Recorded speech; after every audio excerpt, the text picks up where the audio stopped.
ओम विश्वानिदेव सवितर्दुतान् परासु यद्भद्रं तन्नयासु भद्रं कर्णेभिः शृणुयाम देवा भद्रं पश्येमाक्षभिर्यत्राः स्थिरैरङ्गैस्तुष्टुमाश्रुतनूभिः विषेमहि देवहितं यदायुः। ओम वेद प्रेमियों श्री श्रोताओं संपत हम सब ऋग्वेद के सप्तम मंडल के 44वें सूक्त की व्याख्या में प्रवेश करने जा रहे हैं। इस सूक्त में 5 मंत्रों का संकलन है। छंद जगति और त्रिष्टुप हैं। मंत्र दृष्टा वशिष्ठ मैत्रा वरुण देवता दधिक्रादि देवगण हैं।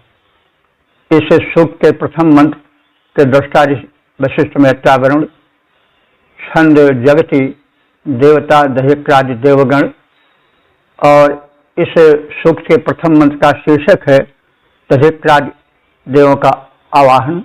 अब संबंधित मंत्र का सर्वप्रथम सस्वर पाठ हो जाए। दधिक्राम्बः प्रथममश्विनोषसभग्यं समिद्धं भगवोतजेहुवे इन्द्रं विष्णुं भूषणं ब्रह्मणस्पतिमादित्यान् द्यावा पृथिवी अपस्वाहा।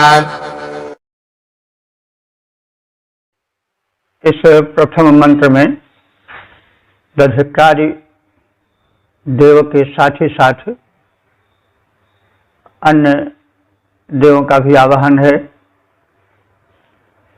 और प्रथम यह जान लेना आवश्यक है कि दधिक्रादि देव कौन है।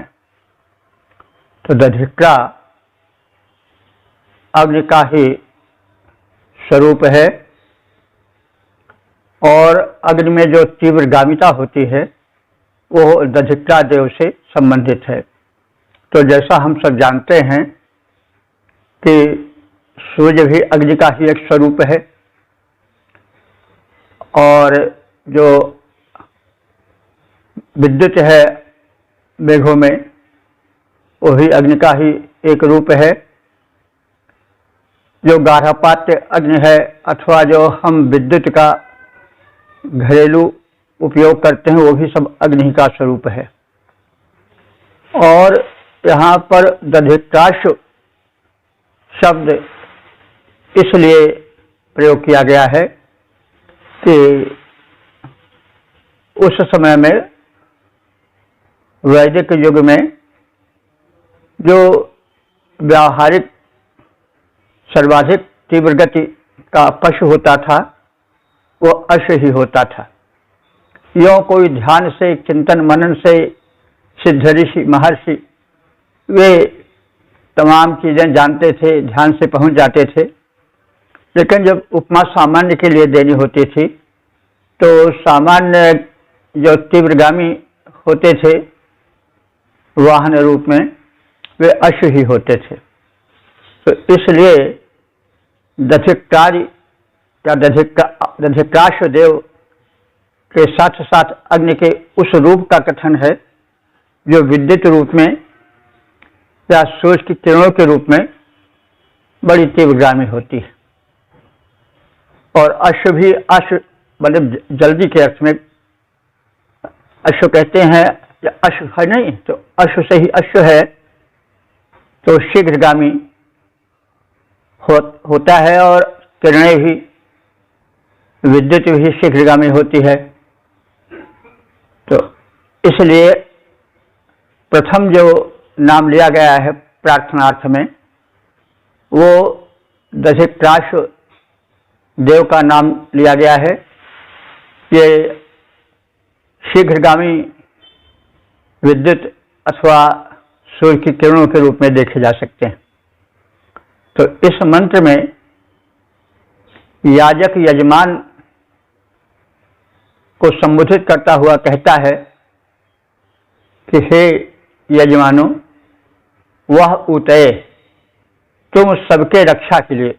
ऊत माने रक्षा होता है और इसी का चतुर्थी है ऊतये। वह माने तुम सबके, ऊतये रक्षण के लिए हम प्रथमे दधिक्राम हुए। सबसे पहले दधिक्रा अग्निदेव का आवाहन करते हैं। अश्विनम उषसम समिद्धम अग्निम भगम। उसके पश्चात अश्विनी कुमारों का, उषाओं का, समिद्ध अग्नि का मतलब हुआ कि जो यज्ञ वेदी में प्रज्वलित है उस अग्नि का, और भग देवता का स्तवन करते हैं, आवाहन करते हैं। इंद्रम विष्णुम भूषणम ब्रह्मणस्पतिम। इंद्रदेव का, विष्णुदेव का, पूषा देव का और ब्रह्मणस्पति देव का और आदित्यों का, इन सब का, द्यावा पृथ्वी का, जल तथा सूर्य की किरणों अथवा सूर्य के स्वरूप का मैं आवाहन करता हूँ और उनसे कल्याण की कामना करता हूँ।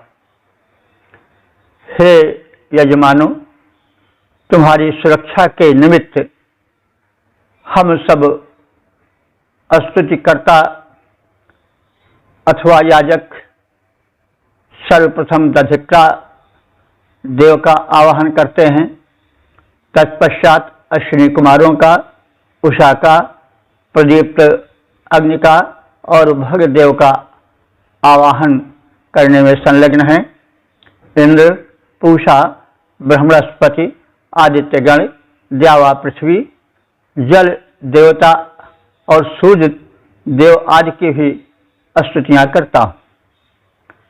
आह्वान दधिक्राज देव का करूं, प्रथम सुरक्षा का कर ध्यान, अश्विनियों का, उषा दीप्त पावक का पुनः करूं आह्वान। इंद्र, ब्रह्मणस्पति, पूषा, भग आदित्यों का ध्यान धरूं, द्यावा पृथ्वी वारि देव का, सूर्य देव का भजन करूं। ओम। वेद प्रेमियों, सुधी श्रोताओं, संप्रति हम सब ऋग्वेद के सप्तम मंडल के 44वें सूक्त के दूसरे मंत्र की व्याख्या में प्रवेश करने जा रहे हैं।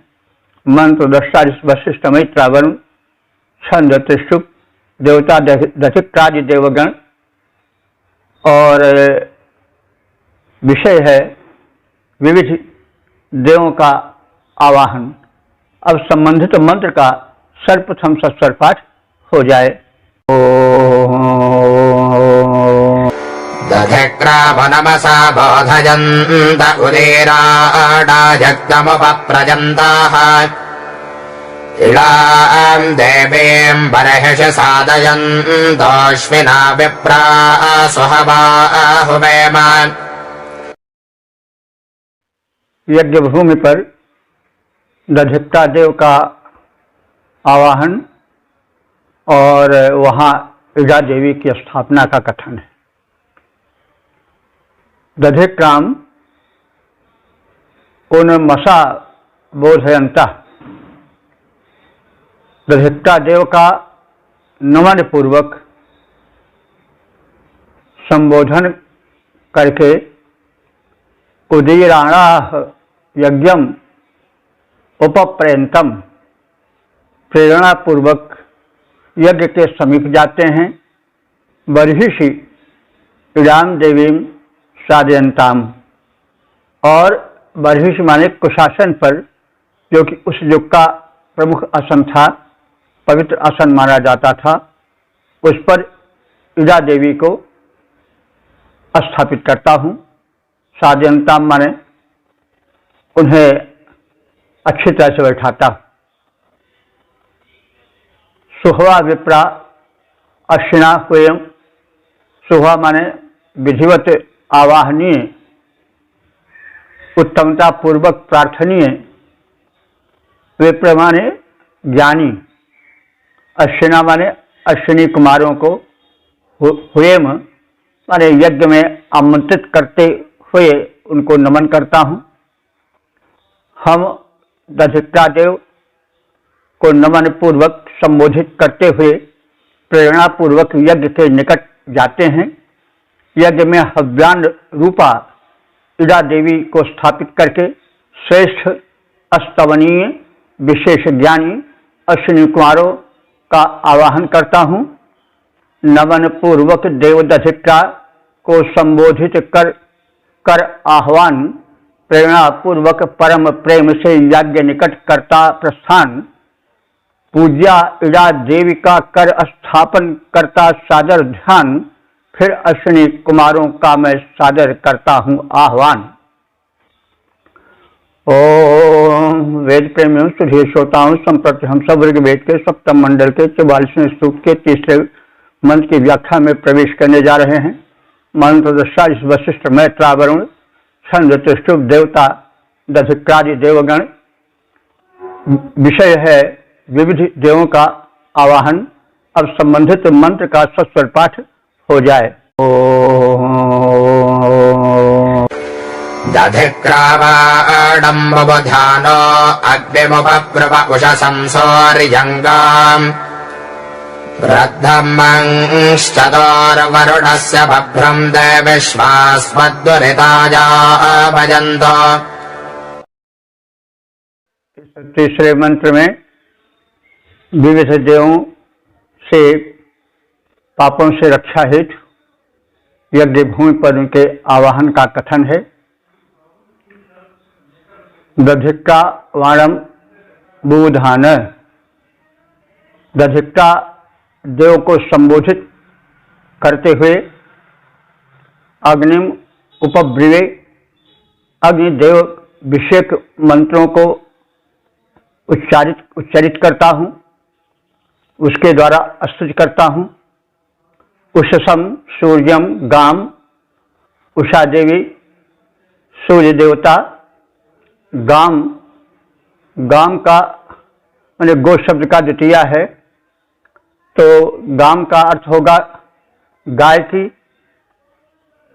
और गो शब्द का अर्थ पृथ्वी भी होता है और गाय भी होता है। दोनों वेदों में पूज्य हैं। तो इस प्रकार से मैं उषा देवी की, सूर्य देवता की और पृथ्वी की अथवा गो माता की स्तुति करता हूँ। उनके शक्ति और कल्याणकारी रूप का ध्यान करता हूँ। मांस चेतो वरुणस्य व्रत्नम बभ्रुम। वंश चेतो का अर्थ हुआ कि जो घमंडी हैं और शत्रु हैं, तो घमंडी शत्रुओं के विनाश हेतु वंश चतो, गर्वीले शत्रुओं के विनाश करने वाले, वरुणस्य ब्रह्मम बभ्रुम, वरुण देवता के भूरे वर्ण के अश्वों का स्तवन करता हूँ। ते अस्मत् विश्वा दुरिता यावयन्तु, वे सब प्रार्थित देव हम सबके विश्वादुरितानि माने संपूर्ण पापों को यावयन्तु विनष्ट करें, दूर भगा दें। तो पाप बड़े पीड़क होते हैं। पाप के अंतर्गत सारे दुष्कर्म आ जाते हैं। मन से, वचन से अथवा कर्म से जितने भी पाप हैं वे सब दूर हो जाते हैं। पाप की परिधि बड़ी विशाल है। उसके अंतर्गत यदि हमने वाणी का दुरुपयोग किया, यदि हमने जिह्वा का दुरुपयोग किया भोजन आदि में, यदि हमने कर्णों का दुरुपयोग किया, किसी के निंदा श्रवण में, यदि हमने नेत्रों का दुरुपयोग किया किसी के दोष दर्शन में, अथवा दुष्कर्मों को देखने में, तो ये सब पाप हैं। इसी तरह से विविध अंग जो हैं उनके द्वारा यदि हम मनसा वाचा कर्मणा करते हैं तो पाप हो जाता है। इस प्रकार से पाप की परिधि विशाल है। पाप पीड़क होते हैं, इसलिए यदि हमसे पाप न हो तो हमें किसी प्रकार की पीड़ा नहीं हो सकती। रोग शोक दुख दारिद्र्य से हम दूर रहेंगे। तो इसलिए दुरित को केवल कुछ इने गिने अपराधों तक नहीं सीमित रखना चाहिए, वरन उसका क्षेत्र विशाल है। तो हम इस विषय में पहले भी कहते आए हैं, आप लोग इसको विशेष रूप से ध्यान रखें कि पाप की अनंत कोटियां हैं और वे पाप यदि हमसे दूर हों, हम वो ना करें तो शतायु प्राप्त करेंगे, सुखी जीवन व्यतीत करेंगे और हम रोग शोक से दूर रहेंगे। कहीं न कहीं जरूर हमसे पाप हुए हैं जिसका दुष्परिणाम भोगना पड़ता है। तो अर्थ को, शब्दार्थ को विशिष्ट रूप से विस्तार के साथ देखने की आवश्यकता है। तो हम दधिक्रावा देव को संबोधित करते हुए अग्नि, उषा, सूर्य, भूमि अथवा गाय की स्तुति करते हैं। मैं गर्वीले शत्रुओं के संहारक वरुण देव के भूरे अश्वों का स्तवन करते हैं। ये सब हमारे सारे पापों को दूर करें, हम निष्पाप, सुखी और सात्विक जीवन व्यतीत करने में सफल बने रहें। दधिक्रावा को संबोधित कर अग्नि, उषा का धरता ध्यान, सूर्य, भूमि की स्तुति करता हूँ उनका आह्वान, गर्वीले अरिहंता वरुण के अश्वों की कर प्रार्थनाएं करता हूँ स्तवन, वे सभी पाप ताप से हमें बचाएं। ओम वेद प्रेमियों, सुधी श्रोताओं, संप्रति हम सब ऋग्वेद के सप्तम मंडल के 44वें सूक्त के चौथे मंत्र की व्याख्या में प्रवेश करने जा रहे हैं। मंत्र दृष्टा वशिष्ठ, मैत्रा, वरुण, छंद, त्रिष्टुप, देवता दधिक्रादि देवगण। शीर्षक है दधिक्रा देव की महिमा। अब संबंधित मंत्र का सर्वप्रथम सस्वर पाठ हो जाए। दधिक्रावा प्रथमा भाज्यनवाग्रे रथानां भवति प्रजानन् संविधान उषसा सूर्येणादित्यैर्वसुभिरङ्गिरोभिः। इस चौथे मंत्र में यह कथित है कि जो दधिक्रा देव हैं वो अश्व रूप हैं। अश्व इसलिए है कि वे शीघ्रातिशीघ्र गंतव्य तक पहुंच जाते हैं। वैदिक युग के सबसे तीव्रगामी, जो सव्य दृष्ट यानी भली भांति देखे जाने वाले, जाने जाने वाले प्राणी थे या पशु थे, ये अश्व ही थे। तो अश्व की तीव्रगामिता को लक्षित करके जो ये दधिक्रा देव हैं, जो बड़े दीर्घगंता हैं, दीर्घगामी हैं, उनको संबोधित किया जा रहा है। क्योंकि सर्वसामान्य को समझने के लिए जो अधिकाधिक निकट का पात्र होता है, वस्तु होती है, उसी से उपमा दी जाती है। तो यूं तो जो दधिक्रादि देव हैं, जो किरण के पर्यायवाची कहे जा सकते हैं, उनकी गति तो अश्व से बहुत तीव्र है, लेकिन उसे ध्यानगम्य या बोधगम्य बनाने के लिए उपमा तीव्रगामी अश्व से दी जा रही है। क्योंकि अश्व भी कुछ अश्व से संबंधित है।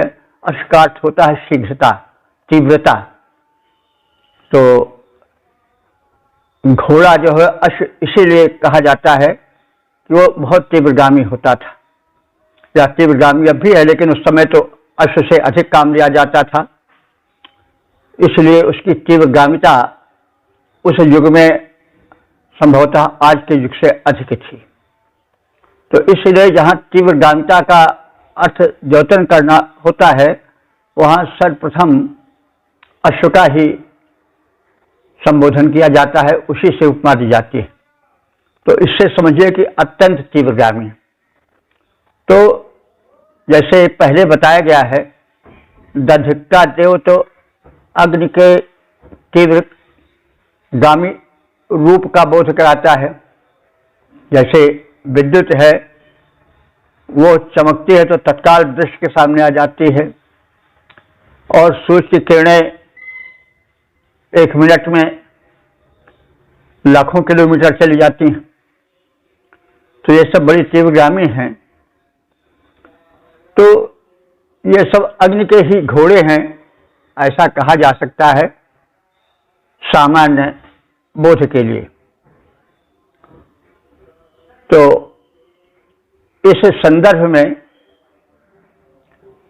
इन दधिक्रावा देव को अरवा कहते हैं, घोड़े के रूप में चित्रित किया जा रहा है और उनके वैशिष्ट का कथन किया जा रहा है। प्रथमा माने सबसे प्रमुख, बाजी माने वेगवान या तीव्रगामी, अरवा माने अश्व रूप में दधिक्रावा हैं, दधिक्रावा देव हैं। तो अरवा माने तीव्रगामी, और अरवा इसी तीव्रगामिता के कारण घोड़े को भी कहा जाता है। और वह शब्द जो है वो अश्व को संभवतः इसलिए कहा गया होगा कि अर्व शब्द से ही अरब बनता है। जहाँ तक मेरा ख्याल है कि अर्व शब्द से ही अरब बना होगा, और अरब के जो अश्व हैं वो संसार में सबसे अधिक तीव्रगामी होते हैं। वहाँ की आबोहवा, जलवायु अश्वों के लिए बड़ी उपयुक्त होती है। इसीलिए जो पर्याय है संस्कृत में घोड़े के लिए वो अरवा कहा गया होगा। यह मेरी अपनी मतलब परिभाषा है, अपना चिंतन है। तो प्रथमा बाजी अरवा दधिक्रावा, सब में प्रमुख वेगवान तीव्रगामी दधिक्रावा अश्वरूप हैं। प्रजानन माने ऐसा जानता हुआ मैं, रथानाम अग्रे भवति, इनको गमनागमन के साधन रथ में आगे लगाता हूँ, अग्रगामी बनाता हूँ। अग्रभाग में स्वयं ही ये जुड़ जाते हैं। घोड़े रथ को खींचने के काम में आते हैं, और जो सधे अश्व होते हैं वो रथ के अग्रभाग में अपने आप ही जुड़ जाते हैं। ये उनके सधेपन की और उनके वैशिष्ट की व्याख्या रूप में कहा जाता है। तो ये अश्व जो अग्निदेव के हैं, दधिक्रा अग्निदेव के हैं, यहाँ थोड़ा अलंकार का प्रयोग किया जा रहा है, क्योंकि ऋग्वेद जो है वो एक काव्य भी है। पश्य देवस्य काव्यम यौन मवाल नजीरियत। तो इस तरह से हम सब जब वेदार्थ करें तो अलंकार का भी, काव्य का भी आनंद लें, और साथ ही साथ उसके भीतर छिपे हुए अर्थ की सूक्ष्मता का भी ज्ञान करें। तो यह अश्व दधिक्रा देव के अश्व ऐसे हैं कि रथ के अग्रभाग में स्वयं ही जुट जाते हैं। तो संविधानम, ऐसा जानता हुआ मैं उनकी प्रार्थना करता हूँ। तो इसका मतलब हुआ कि दधिक्रादि देव जो किरणों के रूप में, विद्युत के रूप में, प्रकाश के रूप में माने जाते हैं, ये सब अग्नि के ही गुण हैं, और उसको अलंकारिक रूप में कहने के लिए अश्व की पदवी दी गई है और दधिक्रावा कह दिया गया है। तो ये अलंकारिक योजना समझ करके हम अर्थ का आनंद लें। तो अश्वों में प्रमुख तीव्रगामी दधिक्रावा रूप अश्व देवता ज्ञातव्य को भली भांति जानकर उषा, सूर्य, आदित्य गण, वसु गण, अंगिराओं से सहमत होकर स्वयं ही रथ के अग्रभाग में नियोजित हो जाते हैं। यह इनका वैशिष्ट्य है। ये स्वयं आते हैं, देवताओं को अपने साथ लाते हैं, और ऐसा ही वे करें, कृपा करके हमारे यज्ञ में आवें, देवों को लावें। अश्वरूप देवता दधिक्रावा जो प्रमुख कहते हैं, अश्वरूप देवता दधिक्रावा जो प्रमुख कहते हैं, जाने कहाँ गंतव्य हैं, जाने कहाँ कहाँ गंतव्य है स्वतः जान वे जाते हैं। उषा, सूर्य, आदित्य, अंगिरा वसुओं की सहमति पाकर रथ के आगे जुए भाग में खुद ही जुट जाते जाकर। ओम वेद प्रेमियों सुधीर श्रोताओं, संप्रति हम सब ऋग्वेद के सप्तम मंडल के 44वें सूक्त के 5वें मंत्र की व्याख्या में प्रवेश होने जा रहे हैं। मंत्र दृष्टा वशिष्ठ, मैत्रा, वरुण, छंद त्रिशुभ, देवता दधिक्रादि देवगण। शीर्षक है पथ प्रशस्त करने हेतु प्रार्थना। अब संबंधित मंत्र का सर्वप्रथम सस्वर पाठ हो जाए।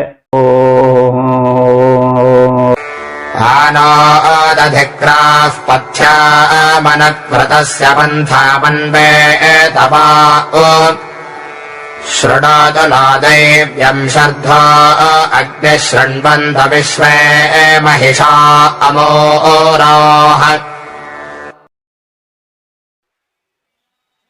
इस 5वें मंत्र में जो इस सूक्त का समापन वाला मंत्र है, उसमें दधिक्रा देव से प्रार्थना है कि वे यज्ञ मार्ग को सुसिंचित करें, गमनीय बनावें, प्रशस्त बनावें और उनके साथ ही जो अन्य देवगण हैं वे हमारा पथ प्रशस्त करें, हमारी प्रार्थनाएं सुने, हमारा जीवन सुखमय बनावें। तो दधिक्राह ऋतस्य पंथाम अनु एतवे। दधिक्रा देव जिनका परिचय दिया जा चुका है, वे ऋतस्य पंथाम, ऋत कहते हैं यज्ञ को। ऋत कई अर्थों में प्रयुक्त होता है। ऋत शाश्वत सत्य, जिसको यूनिवर्सल ट्रुथ कहते हैं, उस अर्थ में प्रयुक्त होता है। ऋत जल के अर्थ में प्रयुक्त होता है और ऋत यज्ञ के अर्थ में भी प्रयुक्त होता है। तो यहाँ पर प्रसंगानुकूल ऋत का अर्थ यज्ञ है। तो दधिक्रा देव जो अग्नि के तीव्रगामी रूप वाले हैं और अश्व की भांति बड़े तीव्र वेग से चलने वाले हैं, वे ऋतस्य पंथाम अनुऐतते, वे यज्ञ के मार्ग को अनुकूल बनावें और न पंथाम अनक्त, और हमारे मार्ग को जल से सिंचित कर दें, क्योंकि मार्ग अगर सिंचित नहीं रहेगा तो देवों को आने में धूल का सामना करना पड़ेगा, क्योंकि ठीक नहीं रहता है। कोई जब बड़े लोग आते हैं तो धूल भरे मार्ग को जल से सिंचित कर दिया जाता है। तो देवगण आ रहे हैं, तो अग्नि तो यज्ञ के संपादक हैं, लेकिन वो यज्ञ के सुरक्षक भी हैं, निकट के संबंधी हैं, निकट के मनुष्यों के हित चिंतक हैं कि अग्निदेव हमेशा शुभ कार्य में आगे रहते हैं। वो मनुष्य के निकटस्थ देवता है, इसलिए उनसे प्रार्थना की जा रही है कि ये दधिक्राग्निदेव देवताओं के आने के लिए जो यज्ञ का पंथ है उसको प्रशस्त करें और उसे सिंचित करें।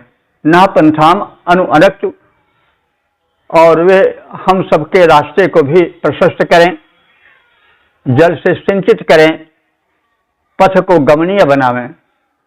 दैव्यम शर्ध अग्नि, दिव्य बल रूप अग्नि। शर्ध कहते हैं बल को, शर्ध माने बल। दैव्यम शर्ध माने दिव्य बल वाले अग्निदेव न शृणोतु, हमारी प्रार्थना सुने। विश्व महिषाः अमूराः शृण्वन्ति, और विश्व माने समस्त, महिषाः माने बलशाली, अमूराः माने कभी जो है वो क्षीण न होने वाले ज्ञानी देवगण हमारी प्रार्थनाएं सुने। अमूरा हमारे क्षीण होना, श्रीमंत सुने। तो विश्व माने समस्त, महिषा माने जो है वो ज्ञानी के लिए या बलवान के लिए आता है। महिष शब्द जहां तक अभी हम लोग अर्थ जाने हैं मंत्रों का, तो उसमें महिष शब्द कभी भैंसे के लिए नहीं आया है, जैसा आजकल अर्थ जानते हैं लोग। अब तो किसी को महिष कह दीजिए तो भैंसे के लिए अर्थ समझेगा, और अब महिष शब्द जो है बलवान के लिए प्रयुक्त होता है, यह अर्थ लोग बिल्कुल भूल चुके। तो महिष शब्द ऋग्वेद में बलशाली के लिए आता है, बाद में वो रूढ़ हो गया क्योंकि भैंसे बड़े बलशाली होते हैं, वो शेर से भी टक्कर ले लेते हैं। अगर एक शेर हो तो उसको छका देते हैं, बल्कि सींग से ऊपर उछाल कर मार भी डालते हैं।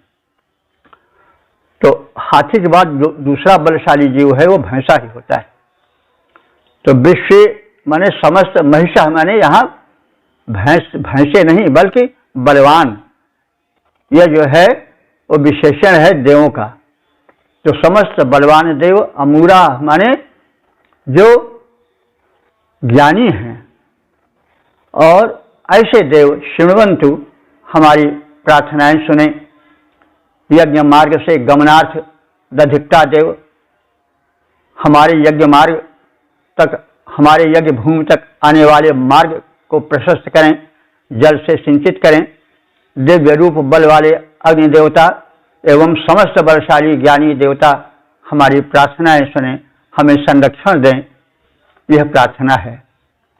तो यजन मार्ग से गमन हेतु सक्षम हो पाए देव दधिक्ता मार्ग सुसिंचित करते जाएं।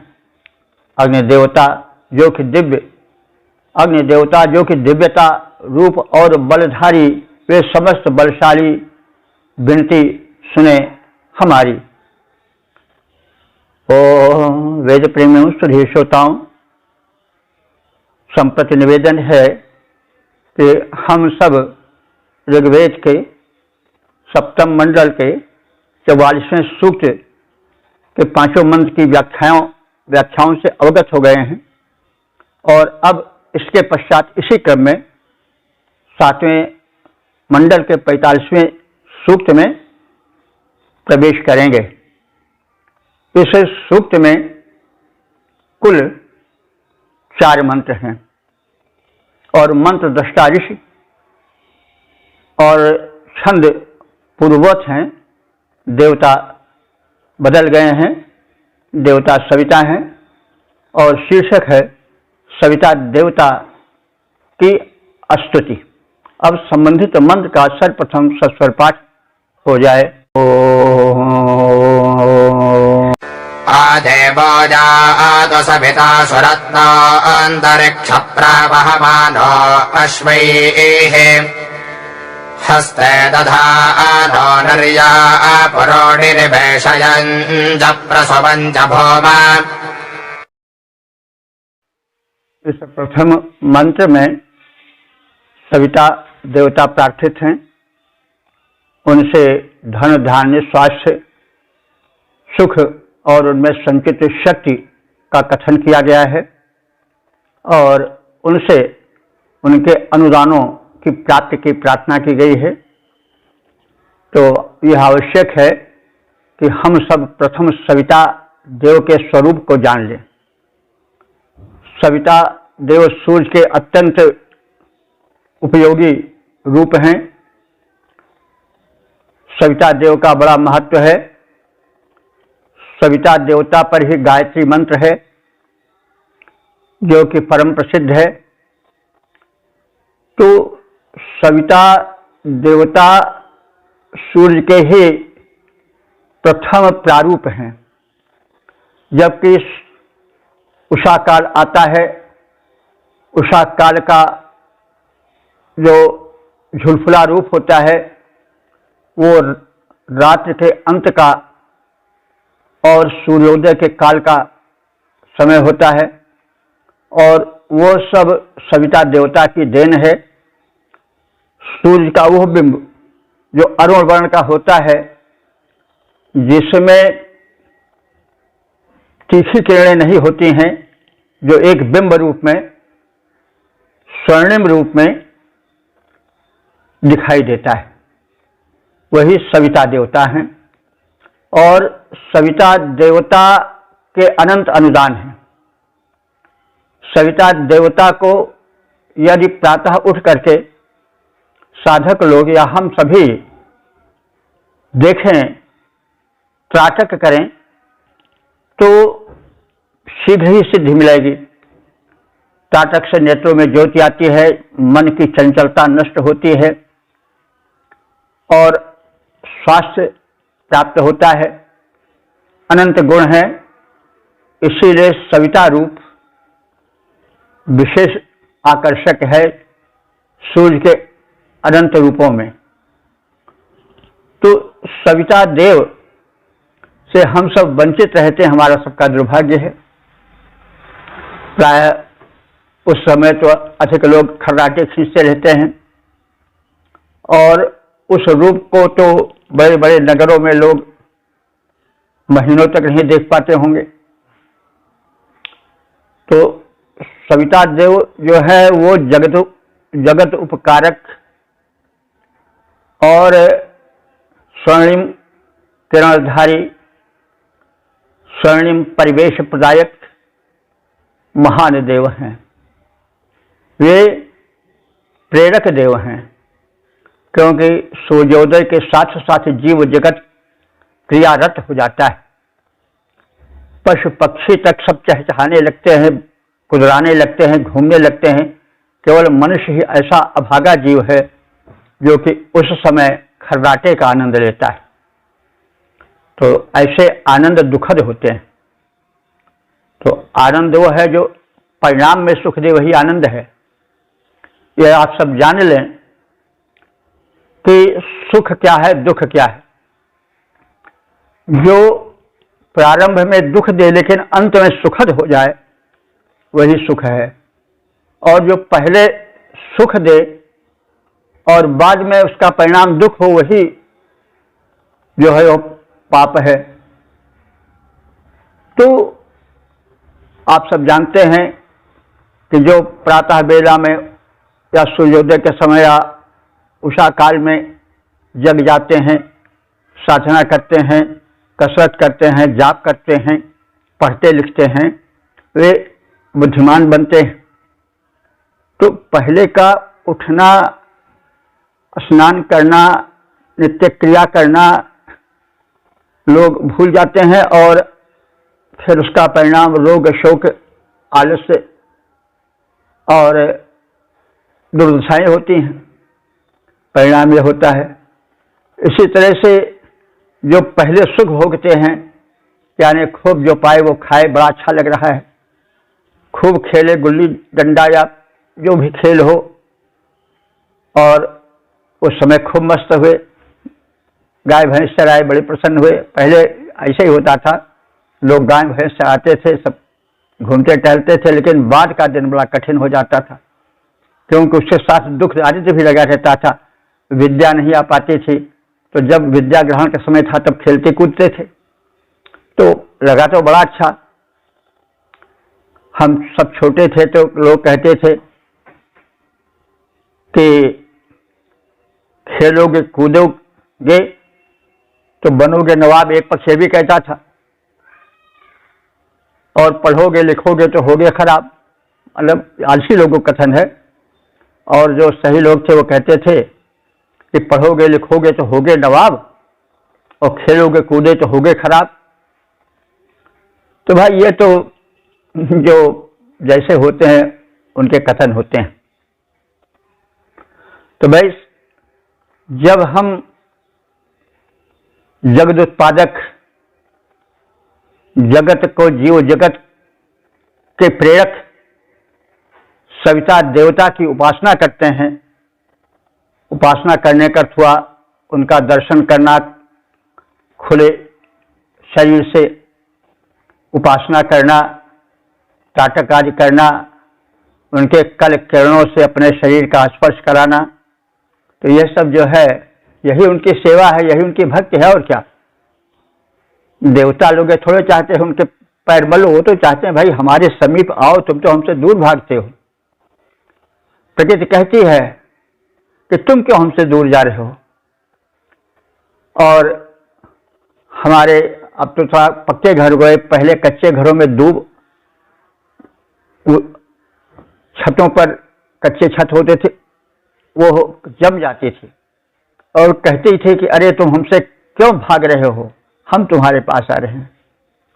तो प्रकृति जगह जगह उग करके पेड़ पौधों के रूप में, घास के रूप में कहते हैं कि अरे मनुष्यों तुम हमें कुचलते जा रहे हो, लेकिन हम तुम्हारे लिए आए हैं, हमारे पास आओ, भले ही हमको कुचल डालो, हमसे दूर कहाँ जा रहे हो, हम तुम्हारा स्वागत, तुम्हारा हित करने के लिए अंकुरित हो रहे हैं।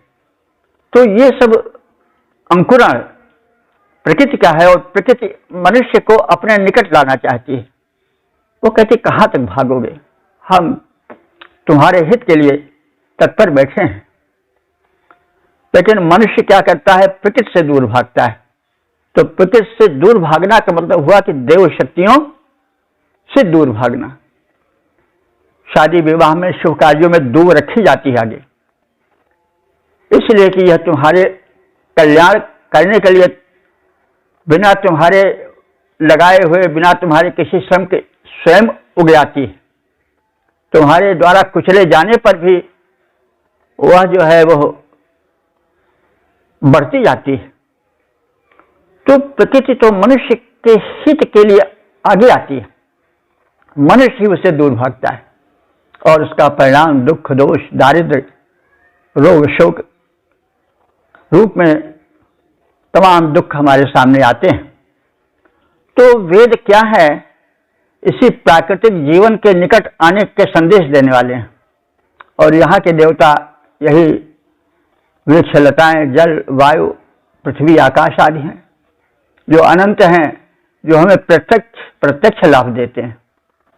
इसलिए ये देव जो हैं वो सर्वश्रेष्ठ देव हैं, सही देव हैं। इनमें कल्पित देव स्थापन नहीं होता है, ये स्वतः कार्यरत होते हैं और मानवों के, प्राणी मात्र के हित में संलग्न रहते हैं। तो इसलिए वैदिक देव सर्वोत्तम देव हैं। अब उसी को दूसरा नाम देकर के नेचुरोपैथी या प्राकृतिक चिकित्सा कहा जाता है, जिसमें संपर्क करिए किसी प्राकृतिक चिकित्सा से तो वो चिकित्सालय से, तो वो कहता है 1000 फीस दो पहले तब तुमसे बात करेंगे। प्रकृति से निकट आने के लिए जल, वायु और मिट्टी आदि से ही तो प्राकृतिक चिकित्सा की जाती है। आज की नेचुरोपैथी यही दूसरे नाम दे करके यही जो है वो देवोपासना है ऋग्वेद की। तो ऋग्वेद या समस्त वेद जो हैं इसी प्रकृति की शक्ति की उपासना करते हैं। भक्ति भावना भर जाने पर उपासना में अधिक बल आ जाता है। लेकिन ये प्रकृति उपासना है, जिसे हम देवोपासना कहते हैं, इसी को दूसरे नाम से लोग नेचुरोपैथी कह देते हैं, प्राकृतिक चिकित्सा कह देते हैं। तो कहने का मतलब देवों के संदेश कर कहीं कहीं स्पष्ट, कहीं कहीं परत दर परत लिपटे हुए हैं। हमें इसको ऊपर लाकर उसके मानसिक और शारीरिक सूक्ष्म और स्थूल रूपों पर चिंतन करना होगा।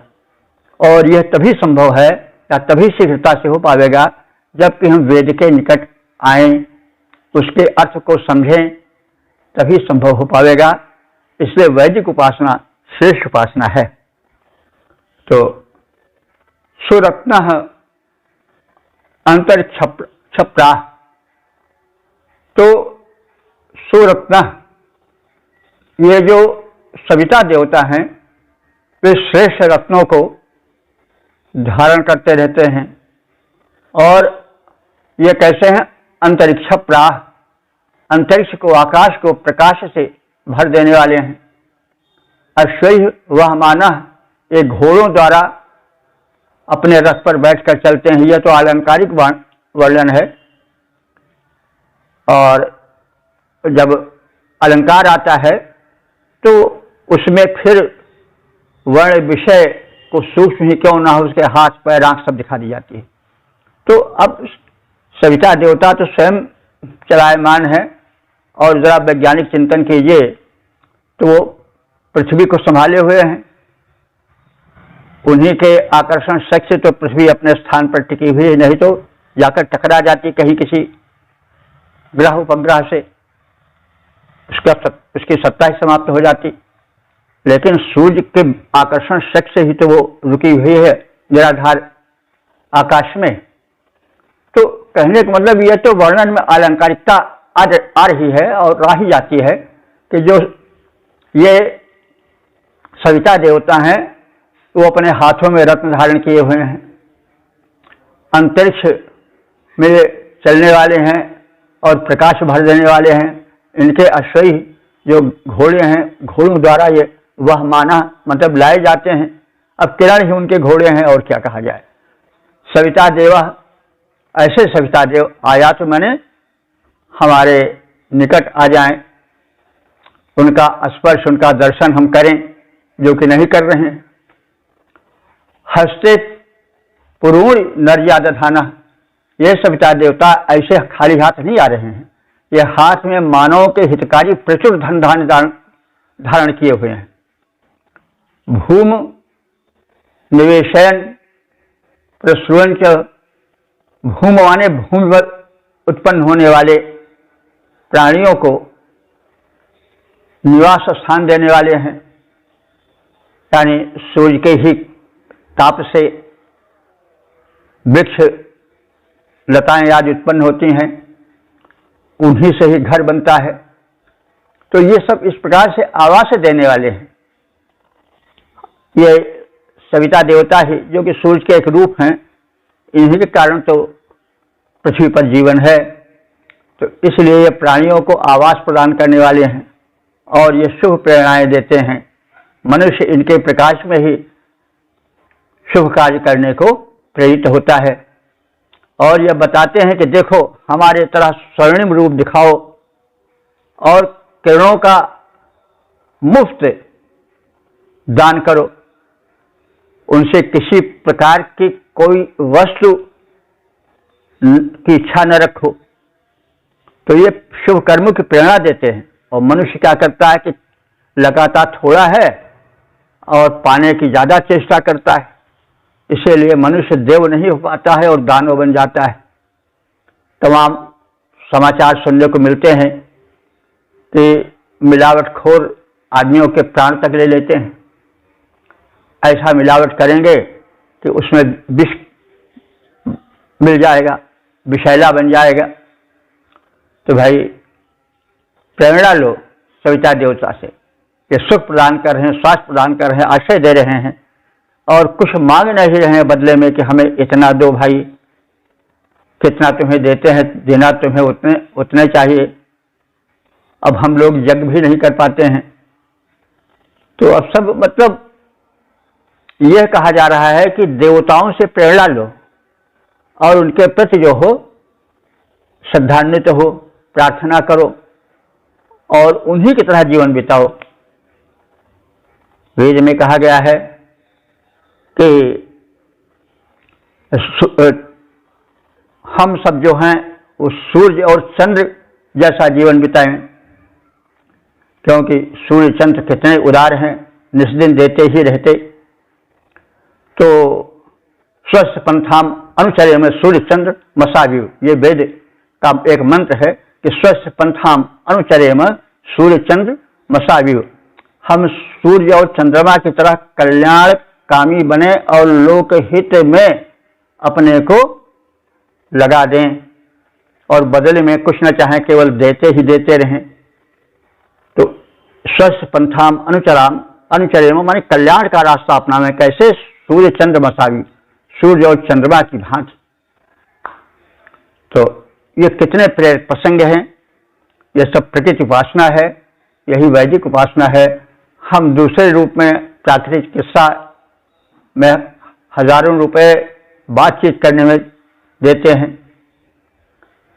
तो कहने का मतलब हम इन्हीं दिव्य शक्तियों से प्रेरणाएं प्राप्त कर अपना जीवन सुखी बनावें और एक दूसरे से सहयोगपूर्ण जीवन पाएं। और हमारा जीवन विपरीत हो गया है, हम चाहते सब कुछ है लेकिन देना कुछ नहीं चाहते।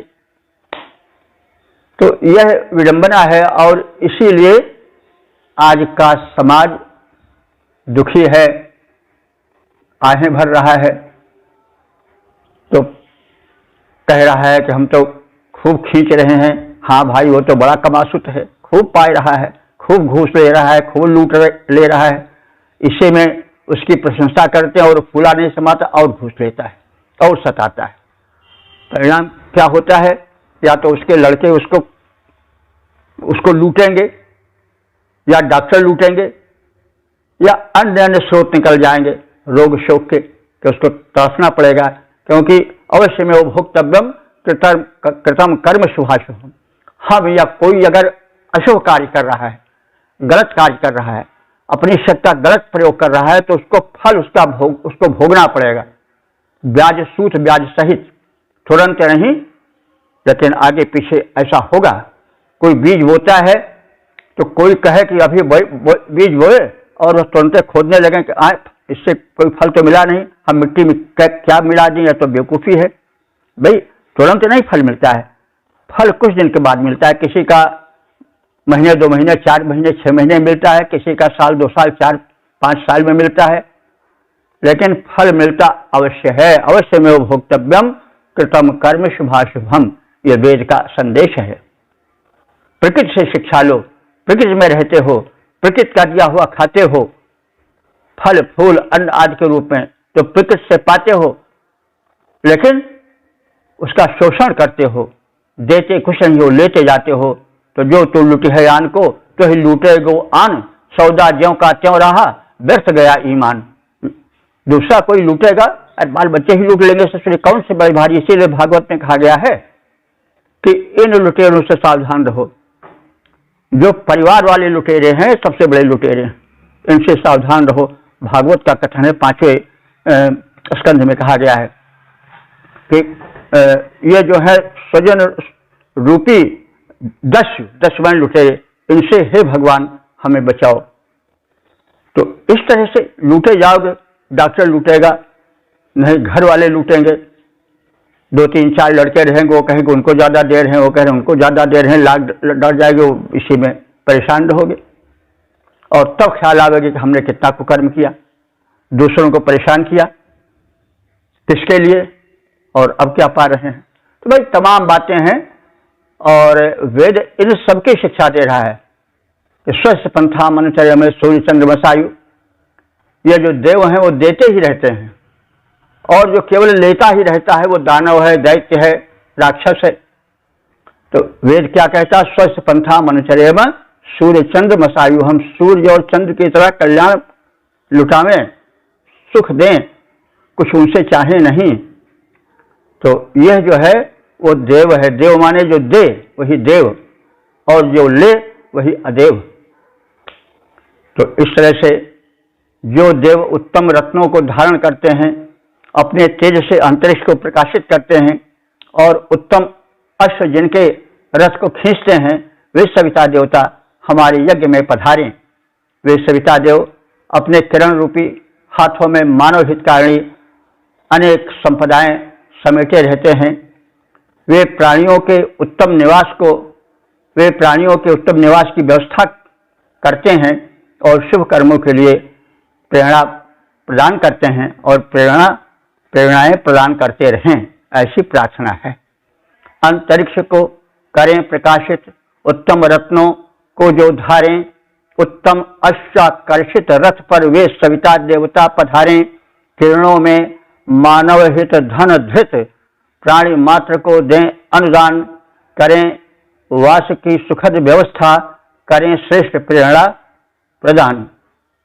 वेद प्रेमियों सुधीर श्रोताओं, संप्रति हम सब ऋग्वेद के 7वें मंडल के 45वें सूक्त के दूसरे मंत्र की व्याख्या में प्रवेश करने जा रहे हैं। मंत्र दशारिष वशिष्ठ मैत्रा वरुण, छंद त्रिशुभ देवता सविता, शीर्षक है प्रचुर संपत्ति के स्वामी सविता देव। और संबंधित मंत्र का सर्वप्रथम सस्वर पाठ हो जाए।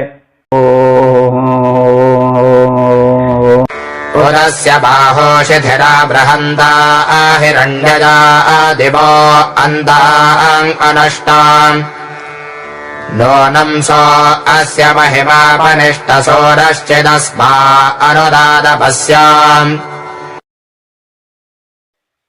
इस दूसरे मंत्र में यह कथित है कि सविता देवता अनंत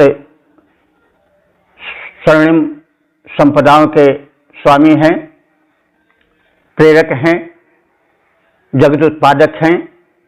वे हम सब उपासकों को भांति भांति के धन दें, स्वास्थ्य धन दें और उद्यम से उत्पन्न होने वाला धन दें, सौख्य और सौमनस्य और परस्पर संगठित रहकर जो सुख मिलता है वो सुख दें। उनके हाथ बड़े विशाल हैं। वे जो लोक से अंतरिक्ष लोक तक अपने स्वर्णिम किरणों को या हाथों को फैलाए रहते हैं। हम उनके अनुदान से वंचित न रहें। तो शिथिरा बृहंता हिरण्यया अस्य बाहु, प्रसरित प्रचुर सुवर्ण से परिपूर्ण इस सविता के हाथ हैं। तो हाथ क्या है उनकी किरणें?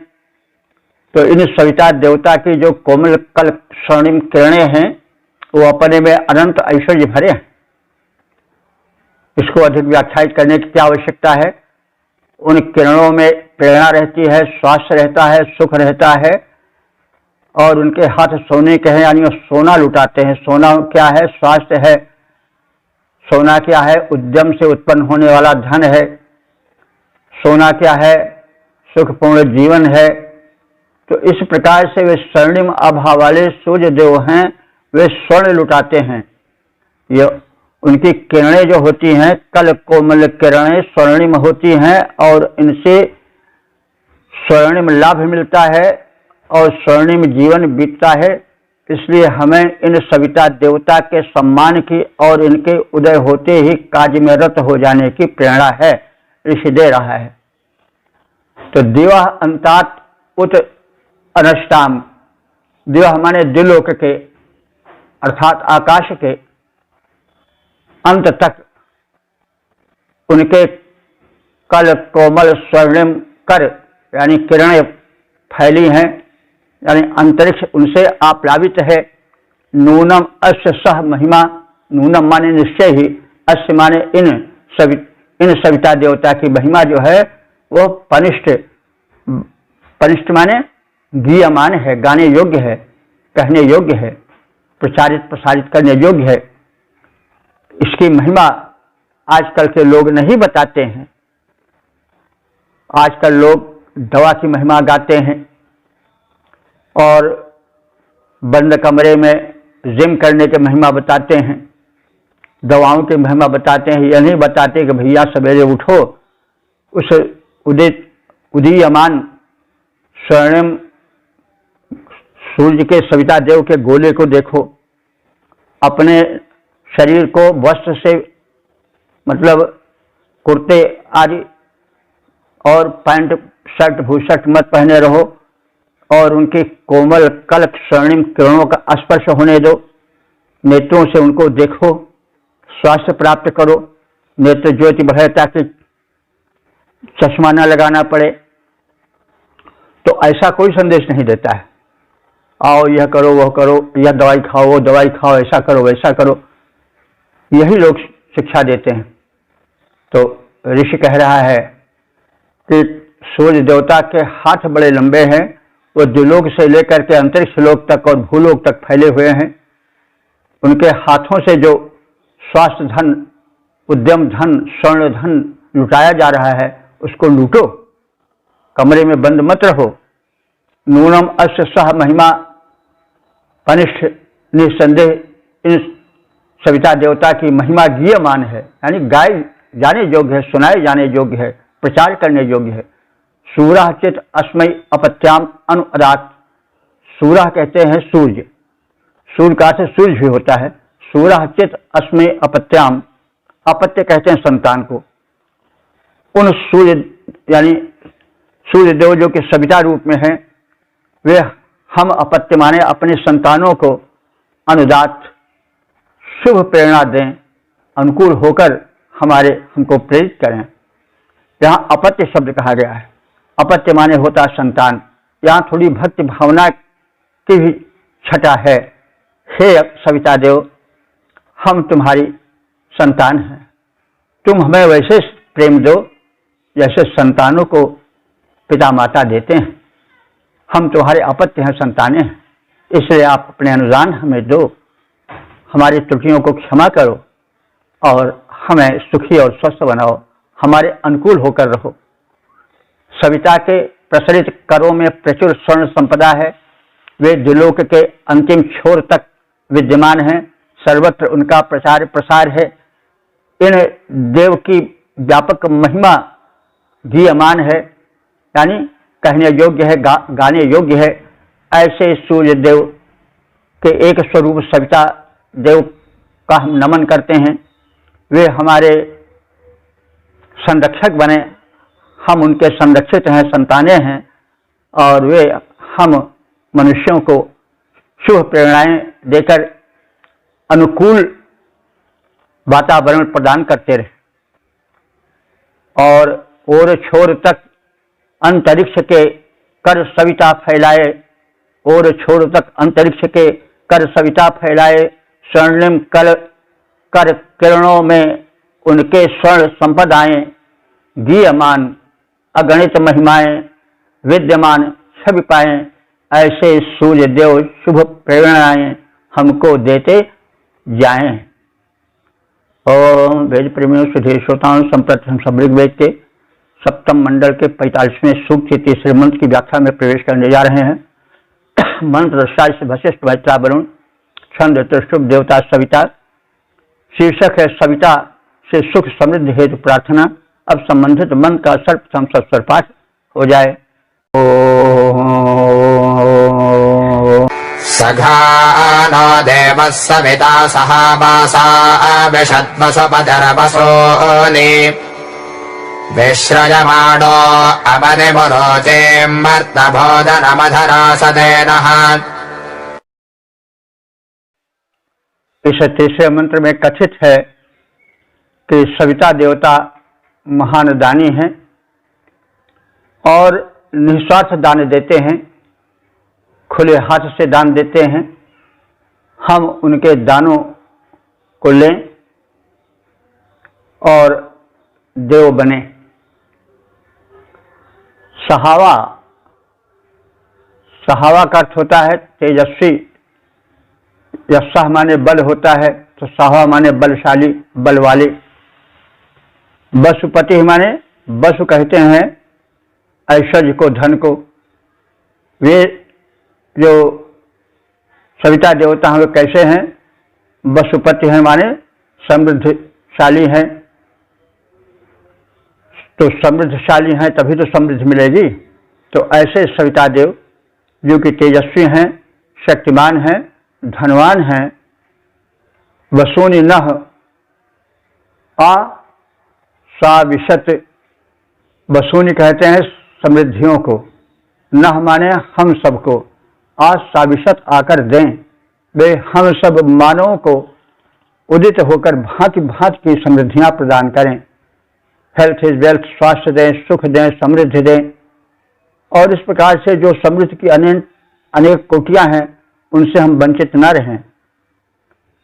उरुचिम अमतिम विषय माना, उरुचिम उर कहते हैं विस्तृत को, तो उरुचिम माने विस्तृत तेज को, अमतिम माने सुमति को, विषय माना उनकी कृपा से हम धारण करते रहें। अध नः मर्त भोजन मरासते, हम मानवों को वे योग्य भोजन और धन प्रदान करते रहें, या भोग्य धन प्रदान करते रहें। यानी धन शब्द नहीं भोग्य होते, भोग्य धन। भोजनम, भोजन माने भोजन तो होता ही है, साथ साथ भोजन जो भोज्य हो, खाने योग्य हो, वही भोजन है, अभोज्य नहीं। तो भोज्य धन क्या है? भोग्य धन क्या है? जो सात्विक हो, जो अपने परिश्रम से प्राप्त किया गया हो, जो अनुचित न हो, जो किसी को ठग करके या चोरी से लिया गया न हो, वो धन जो है श्रेष्ठ धन है। नहीं तो जो अनुचित धन होता है वो विष की तरह पचता नहीं है, वो निकल जाता है किसी न किसी तरह से। इसलिए जो हमारा धन हो वो भोज्य धन हो, यानी योग्य धन हो, अभोज्य न हो। तो इसीलिए कहा गया है कि आप हमें धन दो, लेकिन भोज्य धन दो। तो जो सविता देवता न मर्त भोजन राष्ट्र हमको भोग्य धन प्रदान करते हैं, वे हमको भोग्य धन प्रदान करें। शक्तिमान और धनवान सविता देव हमें धन प्रदान करें। अति विशाल स्वरूप वाले विस्तृत तेज को धारण करके सविता देवता हमें मानवोचित उपभोग्य सामग्री प्रदान करते रहें। शक्तिमान धनवान देवता सविता परम महान अतिशय तेजवान वे हमको करें सुवित्त प्रदान। विस्तृत रूप तेज धारण कर दानी देव महान हमें मानवोचित सुशोभन धन वैभव को करें प्रदान। ओम वेद प्रेमियों सुधे श्रोताओं, संप्रति हम सब ऋग्वेद के सप्तम मंडल के 45वें सूक्त के चौथे मंत्र की व्याख्या में प्रवेश करने जा रहे हैं। मंत्र दृष्टा से वशिष्ठ मेहता वरुण छंद शुभ देवता सविता। शीर्षक है धन और सुरक्षा की कामना। अब संबंधित मंत्र का सर्वप्रथम सस्वर पाठ हो जाए। इमागिरः सवितारम् सजिह्वम् वार्णगभस्तिमीळते सुपाणिम् चित्रम् वजो बृहदस्मै दधातु जोजम् पादस्वस्तिभिः सदा नः।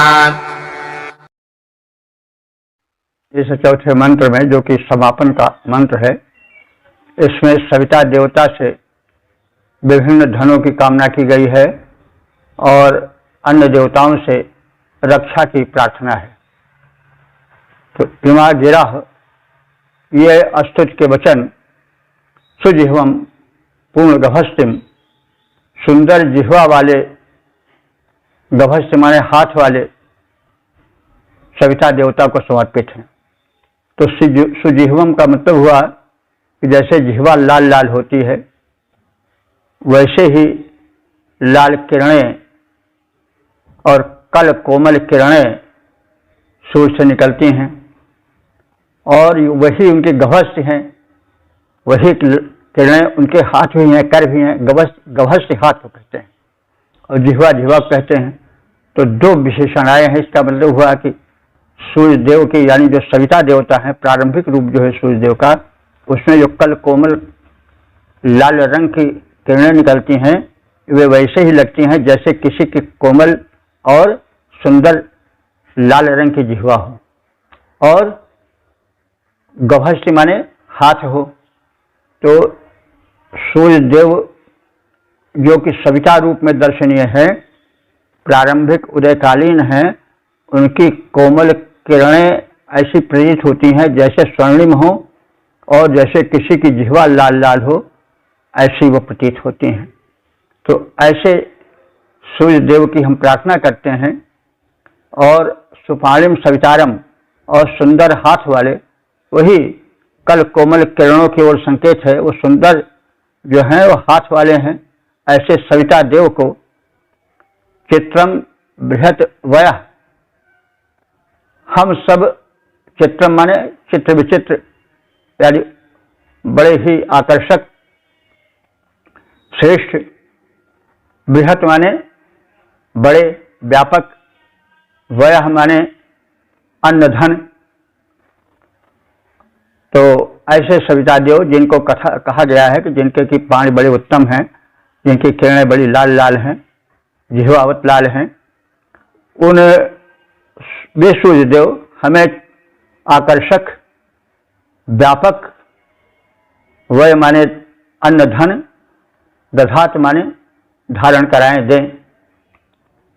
और हे देव, तुम सबसे प्रार्थना है कि यूयम सदा न स्वस्थ भी पात, तुम सब हमें सदैव कल्याणकारी साधनों से संरक्षित करो।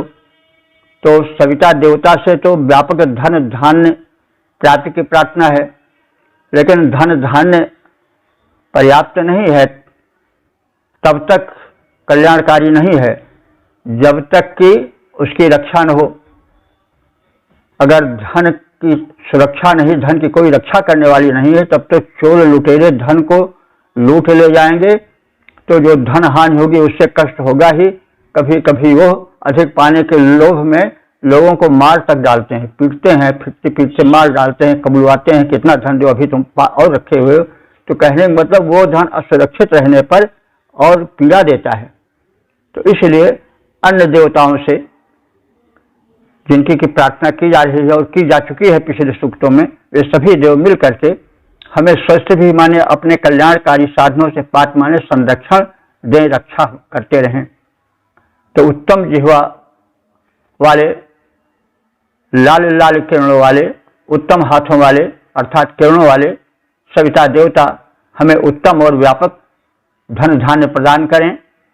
और हे देवों, तुम सब भी हमें प्रदत्त संपत्ति वाले की सुरक्षा पूर्ण रूप से करते रहो। यानी जो सविता देवता हमको तरह तरह के धन देने वाले हैं, हमारी प्रार्थना सुनकर हमें समृद्धशाली बनाने वाले हैं, या बना रहे हैं या बना चुके हैं, उस धन की सुरक्षा आप करो। सविता देवता तो हमें विभिन्न प्रकार के धन वैभव दें और आप हमें संरक्षण प्रदान करो, ऐसी प्रार्थना है। उत्तम किरण हस्त जिह्वाधर सविता दे धन दान, उत्तम किरण हस्त जिह्वाधर सविता दे धन दान, सभी देव मंगल साधन से दे रक्षा पर ध्यान। तो इस प्रकार से हम सब ने ऋग्वेद के सप्तम मंडल के 44वें और 45वें सूक्तों में कथित तथ्यों को, सूचनाओं को, शुभ अनुदानों को और संबंधित मंत्रों को संक्षेप में समझा सुना। तो जैसा कहा गया है, 44वें सूक्त में 5 मंत्र हैं जो व्याख्यायित हो चुके हैं, और 45वें सूक्त में 4 मंत्र हैं जो सद्यः व्याख्यायित हुए हैं। सब मिलाकर के 9 मंत्र इस बैठक में व्याख्यायित हुए हैं। सबकी मिलित संख्या, संपूर्ण संख्या हो चुकी है 5545। यह सौभाग्य का विषय है वेद भगवान की और परम प्रेरक परमात्मा की, सविता देव की सबकी कृपा है कि हम लोग वेदारण्य में, वैदिक इस जंगल में, घोर अरण्य में प्रवेश करके उसके संपदाओं को प्राप्त करने में कुछ समर्थ हो रहे हैं, और हमारे श्रोतागण भी सुनते होंगे। सबसे प्रार्थना है कि वेद के इस देव संदेश को सुने, समझें, समझाएं, प्रचार प्रसार करें। जहाँ तक मेरा विचार है, ऐसे शुभ संदेश, ऐसे वैज्ञानिक संदेश, ऐसे व्यापक संदेश, और जो कि परमात्मा द्वारा संपूर्ण सृष्टि के संरक्षण हेतु सबसे पहले प्रदान किए गए हैं, क्योंकि सबसे प्राचीन ग्रंथ ऋग्वेद है। इसके पहले कोई लिखित ग्रंथ हमको नहीं ज्ञात है। तो यह तो संसार एक स्वर से मान चुका है कि ऋग्वेद संसार का सबसे प्रथम आलेख है, और ऋषियों ने उस संदेश को, जो दैवी संदेश माना जाता है, उसको ज्ञान दृष्टि से देखा और उसको ऋचा रूप में, वेद मंत्र रूप में प्रस्तुत किया। उसी मंत्र का सौभाग्य हमें मिल रहा है कि हम उसको सुन और समझ रहे हैं। भाषा संसार की सबसे प्राचीन भाषा है, इससे भाषा जन्य काठिन्य और अभिव्यक्ति संबंधी काठिन्य और उस प्राचीन अभिव्यक्ति को समझने में जो अलंकारिकता है, उसके भीतर से निकलने वाला अर्थ अवश्य श्रम से निकलता है। हम चेष्टा कर रहे हैं कि उसे सरल से सरल बनावें।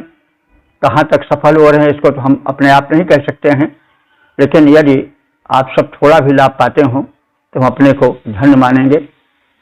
तो इस प्रकार से हमने आज के इस बैठक में 9 मंत्रों का ज्ञान प्राप्त किया, और जैसा कहा गया है उसकी संख्या भी जान ली 5545। अब हम सुने समझें, प्रचार करें, प्रसार करें, धन्य बने और धन्य बनाएं, यही हमारा करबद्ध निवेदन है। ओम सर्वे भवन्तु सुखिनः, सर्वे सन्तु निरामयाः, सर्वे भद्राणि पश्यन्तु, मा कश्चित् दुःखभाग् भवेत्।